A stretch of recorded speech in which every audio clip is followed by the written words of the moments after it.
هذه إذاعة الوفاق الوطني الإريتري.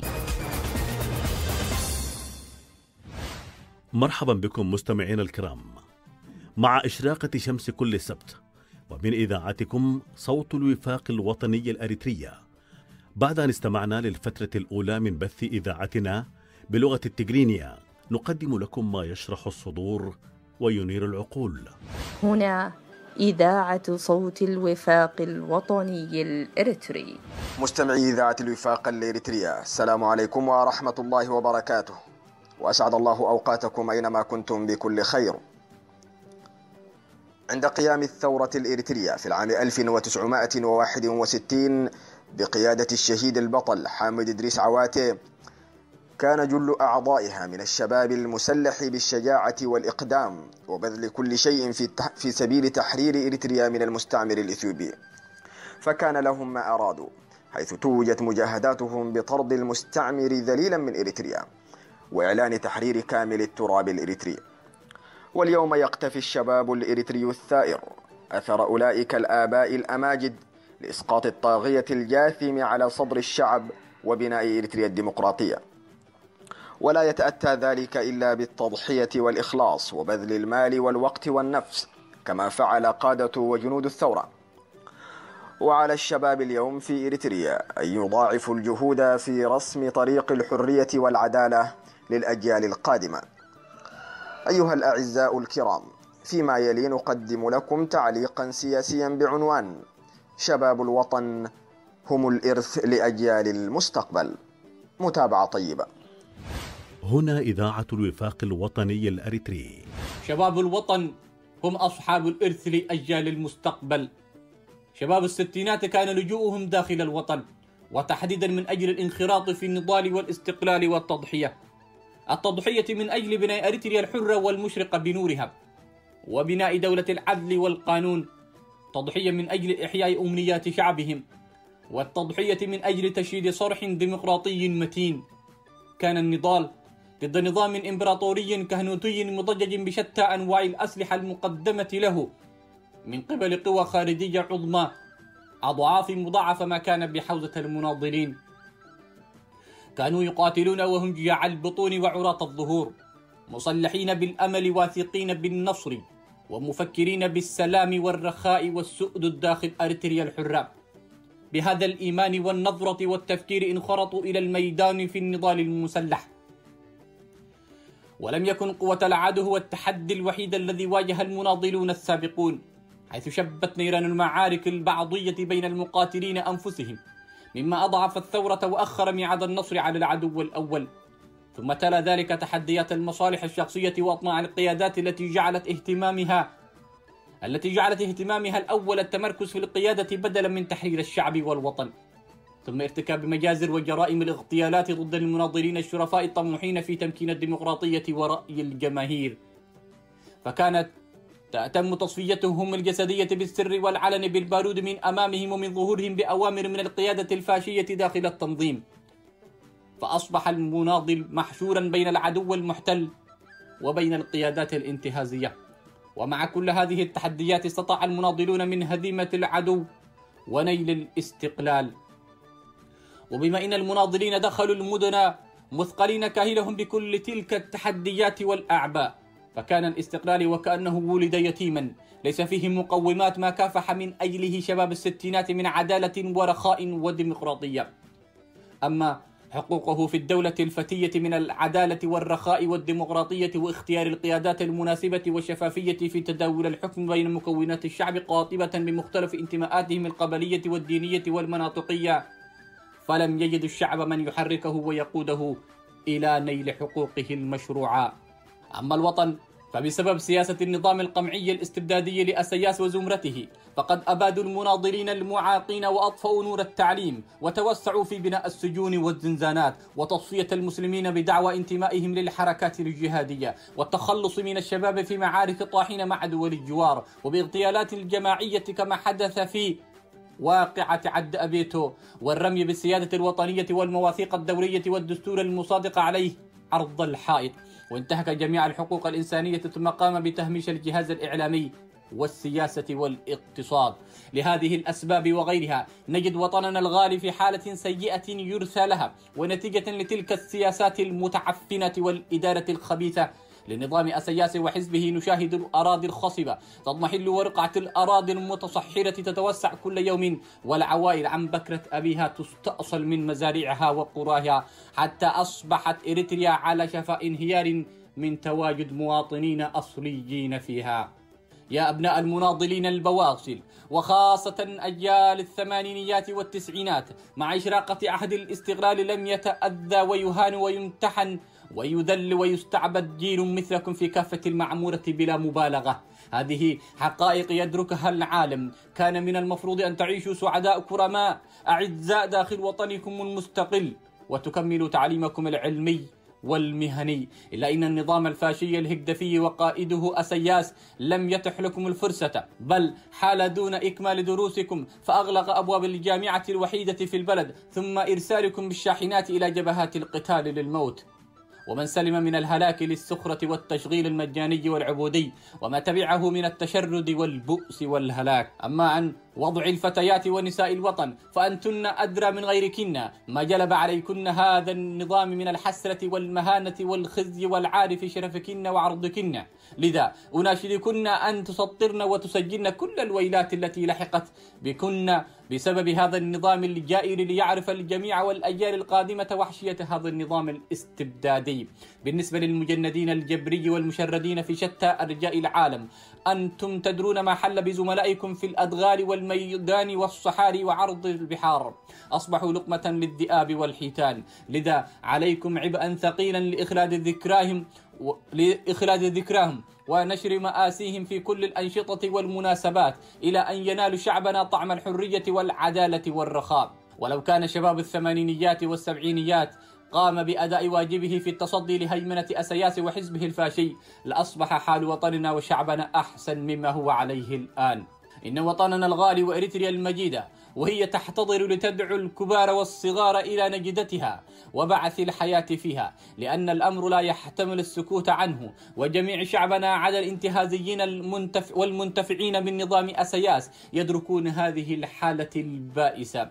والآن نرى النظام يفرط ويتخلى عن السيادة الوطنية بعد أن تخلى عن الشباب ومصلحة الوطن. وها هو ومنذ شهر يونيو 2018 يسارع بالارتماء في أحضان إثيوبيا ويحقق لها أطماعها التوسعية على حساب سيادة الوطن ومعيشة الشعب، حتى غدا يستعمل مفردات تشير إلى وحدة أراضي والشعب الأريتري والإثيوبي، وكأننا في حزب الإنترنت للأربعينيات القرن الماضي. بالنسبة لميناء عصب أصبح مركز انطلاق لطائرات الدول العربية في شن غاراتها على اليمن، مع حرمان شعبنا العفري من الاستفادة من البحر الأحمر في العيش التقليدي بصيد السمك وخيرات البحر والبر. وإثيوبيا التي لا تملك ساحلا بحريا إذ تقوم بإنشاء قوة بحرية كما فعلت في الخمسينيات من القرن الماضي. وكل هذا أمام مرأى ومسمع الجميع. والآن وبعد كل هذه التضحيات والمآسي التي وقعت بشعبنا، نرى جزءا من الشعب ينقسم فيما بينه على خط طائفي ديني أو مناطقي قبلي، وهذا ما يساعد النظام في البقاء على السلطة لمدة أطول. فعلينا أن نتخلى عن هذه الاختلافات الفرعية ونوحد صفوفنا نحو العدو الأول، وهو الدكتاتور أسياس وحزبه المشؤوم. علينا أن نعمل سويا للإسراء بإسقاط النظام الفاشي في ربوع بلادنا وإحلال محله نظام ديمقراطي يكفل للجميع المساواة والعدالة والمحبة والسلام.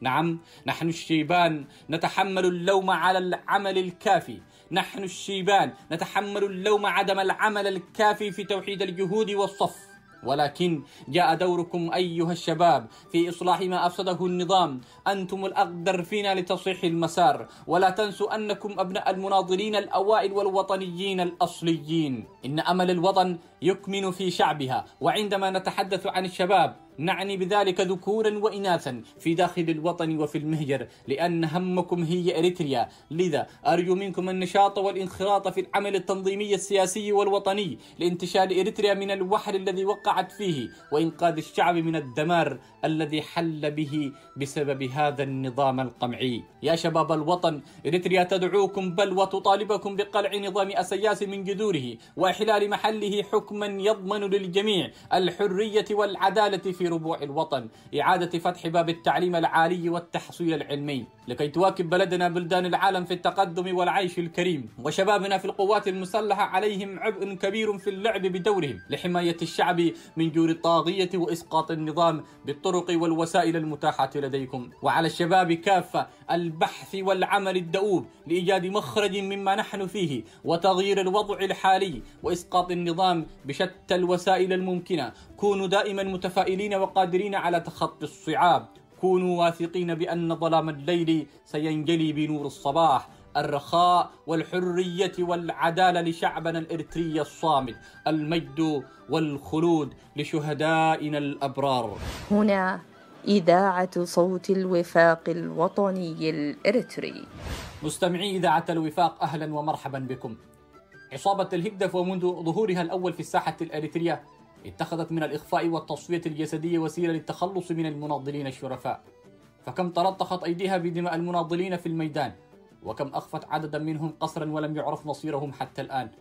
ولعل القاضي محمد مرانة هو خير مثال من ذاق مرارة سجون المستعمر الأجنبي والمستعمر الوطني على حد سواء، وقد اعتقل مرتين قبل التحرير على يد العدو الإثيوبي، ثم بعد التحرير على يد عصابة الهجدف، ليس لذنب جناه بل لأنه قاوم المستعمر عبر جبهة التحرير الإريترية ليتحد العدو الإثيوبي والهجدف على حرب الشرفاء من أبناء الشعب الإريتري.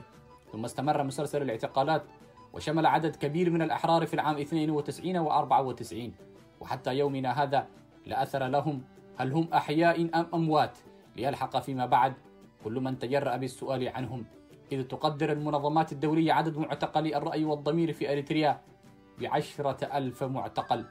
وفي إطار تغطيتنا لملف الإخفاء القسري في إريتريا عبر إذاعة الوفاق، نقدم برنامجا بعنوان سيرة معتقل، نسلط فيه الضوء على سير المعتقلين وأوضاع أسرهم، لعلنا نسهم في التعريف بقضية المعتقلين. ومع ثاني حلقة من برنامجنا نتناول اليوم سيرة المعتقل الأستاذ محمود خالد علي، فك الله أسره. إعداد وتقديم الشيخ محمد جمعة أبو الرشيد. هنا إذاعة الوفاق الوطني الأريتري. سيرة معتقل الأستاذ محمود خالد علي جيد، من مواليد مدينة أغردات في عام 1956، وعندما نمت مداركه أرسله والداه إلى خلوة الشيخ طعوم في حي جزبرهانو، حيث انطلق في مشوار حياته العلمية بقراءة القرآن الكريم كعادة أغلب الإريتريين المسلمين، ثم التحق بمدرسة أغردات المتوسطة، ومن ثم المعهد الديني الإسلامي بأغردات. ومع اشتداد المعارك ومجازر أغردات الشهيرة لجأ إلى السودان الشقيق وواصل تعليمه الثانوي، ثم انتقل منها إلى العراق، حيث التحق بجامعة بغداد العريقة، حيث نال فيها شهادة البكالوريوس في الإعلام. لم يكن الأخ مجرد طالب يجلس على مقاعد الدراسة بين دفات الكتب ورحيق الأقلام، لم يكن شابا يقضي وقته في اللهو واللعب بعيدا عن هموم قومه، بل كان وقته بين طلب العلم والنضال من أجل تحرير بلده، حيث كان عضوا نشطا في الاتحادات الطلابية وأحد قيادات الاتحاد العام لطلبة إريتريا في العراق. كان من المحررين في مجلة الاتحاد الشهرية، وهو من القلائل الذين استجابوا لنداء الثورة توجه إلى الميدان للمساهمة في الخدمة الوطنية داخل الأراضي المحررة آنذاك. عاد إلى مسقط رأسه وموطن صباه مدينة أغردات التاريخية بعد التحرير، وهي المدينة التي احتضنت النضال وخرجت الأبطال، وهو صليل بيوت عريقة فيها، حيث كان والده تاجر مواشي يمد بها أغردات والسودان، كما ينحدر من ناحية أمه من عد بيوداي الذين يعتبرون من أوائل الأسر التي سكنت أغردات، فقد كان جده محمود آدم بيوداي من تجار المدينة وأحد وجهائها الذين كانت لهم مساهمات في خدمة المدينة، وخاله باشا إبراهيم محمود بيوداي الذي جرح في عام 1962 في مدينة أغردات، والذي توفي على إثرها، كان رحمه الله عضو البرلمان الاتحادي في أغردات. أما خاله أحمد فهو الرجل الوطني المعروف بمواقفه الجريئة، حيث وقف بجانب الشيخ الجليل عبد الله الزوز رحمه الله عندما رفض الشيخ ضغوط الإثيوبيين لتدريس اللغة الأمهرية في المعهد الإسلامي. قد عمل الأستاذ محمود على إصدار صحيفة عرقوكباي مع مجموعة من رفاقه، فك الله أسره رجلا صحفيا ومناضلا ومثقفا ومحبا للغة العربية ومن أشد المدافعين عنها. وبينما كان يعمل موظفا في بلدية المدينة يخدم شعبه، قامت قوة مدججة من المخابرات بخطف الأستاذ المناضل محمود، وذلك في صبيحة اليوم 10 من شهر أكتوبر في عام 1995. ومنذ ذلك الوقت لا يعلم أحد أين أخذ ولا ماذا حدث له، وما زالت زوجه الحرة المصون تترقب عودته، ولم تزل صامدة مرابطة في بيتها رافضة أن تغادر دارها، عسى أن يلوح فرج أو يأتي البشير مسرعا بثوب يوسف من جبه. أما البنات تشردن في المنافي يكافحن من أجل البقاء ويجاهدن من أجل الاستمرار على قيد الحياة بشرف وعزة. وأسفاه أن نهمل أبناء هؤلاء الشرفاء الذين قاموا بكشف الحقيقة ونشر الخير في مجتمعهم، ووقفوا ضد مشاريع العنصرية البغيضة والطائفية الضيقة، فقام هذا النظام المستبد بتغييبهم. عرف الأستاذ محمود بشهامته وحب الخير للجميع وتميزه بالجدية وفكره الثاقب وحبه للاطلاع والقراءة. يا ترى هل ذنب محمود أنه كان يريد خدمة الحقيقة وكشف الفساد ونشر الحريات؟ هل ذنبه أنه عاد لوطنه ليبنيها؟ هل ذنبه أنه كان يحب اللغة العربية ويدافع عنها؟ عش أيها المناضل الثائر حرا وراء السدود، عش أيها الإعلامي الحصيف سعيدا بالرغم من قسوة السجان. سيظل ملف الإعلام الحر يبكيك، ستظل أمانة الكلمة تشتاق لك. عش قويا، فإن الوطن الذي ناضلت من أجله لم يزل فتيا. عش أيها الفارس، عش أيها الفارس، فإننا لن ننساك ولن ننسى إخوتنا الأحرار. عش أيها الأبي، فأنت لست مغيبا بل نحن المغيبون. السلام عليكم ورحمة الله وبركاته. محمد جمعة أبو الرشيد. هنا إذاعة صوت الوفاق الوطني الإريتري. مستمعي إذاعة الوفاق، أهلا ومرحبا بكم مجددا. إليكم الآن مقال وهو قراءة عن واقع إريتريا والجارة إثيوبيا للمناضل أحمد القيسي، وهو بعنوان لا جديد سوى إعادة إنتاج القديم وبطريقة سيئة أيضا. آملين أن ينال إعجابكم، نتمنى لكم متابعة طيبة. هنا إذاعة الوفاق الوطني الأريتري. لا جديد سوى إعادة إنتاج القديم وبطريقة سيئة أيضا. من طبائع الأمور وحكم هذه الدنيا التي نعيشها إن الجديد لا يوجد ولا يصبح عامل تغيير نحو الأفضل إلا إذا كان يقف خلفه عقل أو عقول مبدعة تدرس وتقيم وتستنبط لتضع البديل أو البدائل لطوي صفحة وفتح صفحة جديدة أكثر بياضا ترسي معالم صناعة المستقبل. هذه المعلومة المدرسية البسيطة قد تنفع كمدخل متواضع لتسليط الضوء على الواقع السياسي الإريتري بصورة عامة، نظاما ومعارضة ونخب وجماهير.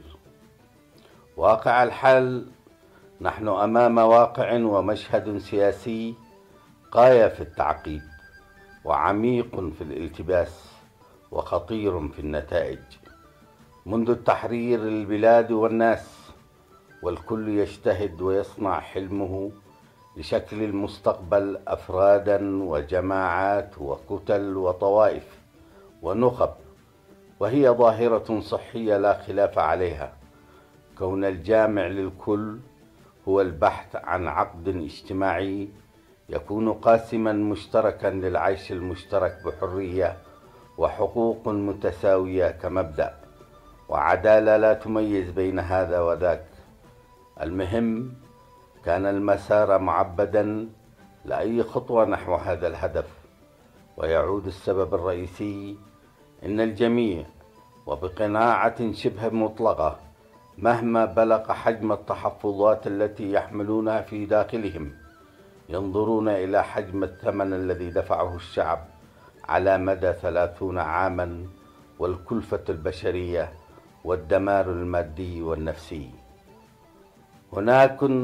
هناك هوة واسعة وعميقة بين أحلام البشر وتطلعاتهم وبين الواقع وحقائقه، وميكانيزم ردم هذه الهوة كي تصبح هذه الأحلام والتطلعات حقيقة بصورة تصاعدية وعبر مراحل، وتطويع الواقع وتغييره بما يخدم الهدف الأساسي، بحاجة لمشروع سياسي واجتماعي واقتصادي متكامل مستلهم من الواقع وحقائقه ومن التجارب الذاتية للحركة الوطنية في صعودها وهبوطها، ومن واقع العصر والظروف المتغيرة، تأكيدا لحقيقة ماثلة أمامنا، وهي حين بدأ الكفاح المسلح كان عالما قائما بذاته وحقائقه، وحين ختم الكفاح المسلح برحيل الاستعمار كان هناك عالما آخر قائما بحقائقه وظروفه، وما بين كلا العالمين النشأة والختام جرت مياه كثيرة تحت الجسر كما يقال. وبمعنى آخر إن المعطيات الجديدة في اليوم التالي من الاستقلال تختلف كليا عن المعطيات لما قبل الاستقلال، وهنا يكمن حقيقة الإخفاق الكبير للنظام مهما حاول النظام من إعادة إنتاج الماضي وإنجازاته أبان حرب التحرير وهي مكمن شرعيته.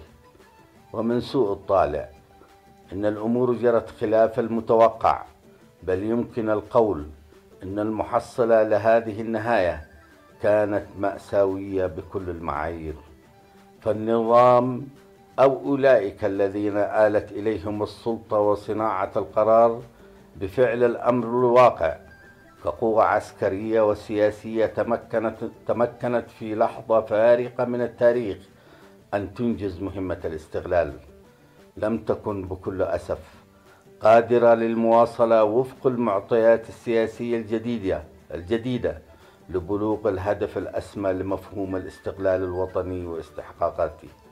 وللإنصاف وللتاريخ كانت هناك محاولات واجتهادات من داخل النظام للتصحيح في حده الأدنى على أقل تقدير نحو بناء الدولة بشكل مؤسسي عبر دستور وانتخابات وقانون تأسيس أحزاب وتجمعات مدنية، وكانت خطوة مثل هذه كافية لنزع شرعية البندقية أو نحن الذين حققنا الانتصار وغيرها من المبررات الساذجة والتي تقود في نهاية المطاف وكأن الشعب الإريتري كان متفرجا، بينما وقع كل العبء على الجبهة الشعبية وحدها. وفي قناعتي الراسخة أن كلاما مثل هذا هو إساءة للجبهة الشعبية الحقيقية وليست المصطنعة التي تم إنشاؤها في مؤتمر نقفة، وهذا موضوع آخر. إذن ودون استرسال ممل للتاريخ والبصمة القاتلة التي أصابت الشعب الإريتري من هذا النظام، فإن المحصلة النهائية لأمل يرتجى مهما هبت العواصف السياسية في المنطقة والأقليم أو جملة المتغيرات التي حدثت في إثيوبيا والبحر الأحمر ومحيطه، أن ينتظر أن يأتي هذا النظام بجديد بوحي بعملية يأتي بجديد يوحي بعملية مراجعة وتصحيح. إن مطالبة البعض بإعلان دستور والإفراج عن السجناء وغيرها من المطالب هي مسائل تثير السخرية في واقع الأمر، وذلك لسبب بسيط وبديهي: إن النظام يضع حبال مشنقته مع كل إجراء من هذا القبيل، لأن لدى الناس عقول لتسأل لماذا تم هذا ولأي سبب تأخر ذاك، وهكذا تدريجيا تلتف حبال المشرقة. ما نراه وما نسمعه دليل قاطع لا جديد سوى تآكل النظام من الداخل أو التوريد كما نسمع، وهذه آخر شطحات هذه المهزلة. ولكن بالمقابل لا يمكن أن يتحمل النظام وحده ما آلت إليه الأحوال، فالكل له نصيب في تحمل جزء من المسؤولية. هناك المعارضة وجماهيرها، وهناك النخب وتنوعها، وهناك الشعب الإريتري ودوره، بين ماض حمل الكثير من الملاحم وحاضر أصبح البؤس واللامبالاة والإحباط عناوينه الكبيرة. ربما من السهل أن أجتهد من جانبي لتقديم تصور تحليلي، ولكني على قناعة سوف يبقى ناقصا مهما بلغ حماس وعمق الاجتهاد. فوجدت من المنطقي والمفيد للجميع أن نساهم في تشخيص وتفكيك وإعادة تركيب بمنهج علمي رصين وبروح من المسؤولية، وتسمية الأمور بمسمياتها الحقيقية دون مواربة. لقد وضعت النظام والحالة التي بلغها كمدخل، وأضيف لا جديد يمكن أن يضاف سوى أنه يتآكل بصورة دراماتيكية، وهذا لا يعني أن مشكلة نهايته قد أصبحت واردة، ولذا علينا أن ننام بهدوء، فقد حكمت عليه الأقدار. وما أقسى حكم القدر أن تأتي نهايته من داخله، وهذا وهم يجب ألا نقع فيه. إنما يجري هو صراع بين مراكز القوة في السلطة، وهذا موضوعه شيء آخر، لأن كل قوة تحمل أجندتها، والخلاصة قد تكون التخلص من لعنة لتستبدل بلعنات أخرى، ولذا ما يجري داخل النظام لا يمكن المراهنة عليه. هناك وضع خطير بدأ يبرز بصورة تدريجية بعد مجيء الدكتور أبي أحمد رئيسا للوزراء في إثيوبيا، وانحسار دور التيغراي في صناعة القرار، والسلام الذي قفز من القضية المزمنة في الخلاف وهي المسألة الحدودية إلى التطابق في الرؤى حول مستقبل البلدين، بل تعدت المسألة لتشمل دول القرن الأفريقي ما عدا السودان، والذي بدوره يتم ترويضه حاليا ليلحق بالركب. هناك أطراف أقليمية ذات وزن ضالعة تماما في تنفيذ هذا المخطط، وعلى رأسها قوة كبرى هي الولايات المتحدة، وأنشط أدواتها إسرائيل. كل تلك التحركات وجوهر المخطط يقوم على قاعدة: طوي ملف كل خلاف الماضي. هنا إذاعة الوفاق الوطني الأريتري.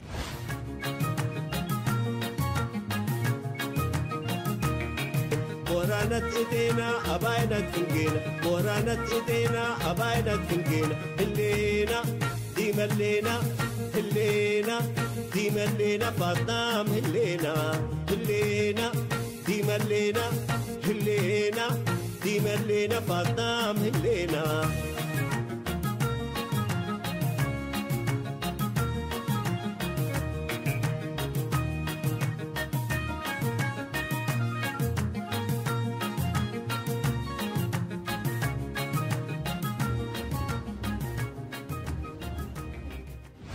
مستمعينا الأفاضل، إلى هنا وتنتهي بث برامج إذاعة الوفاق المعدة والمقدمة لهذا اليوم. باسمي ونيابة عن أسرة المحطة أشكر حسن متابعتكم، على أمل اللقاء بكم يوم السبت القادم إن شاء الله تعالى، ودمتم في رعاية الله وحفظه. هذه إذاعة الوفاق، صوت الجماهير الإريترية.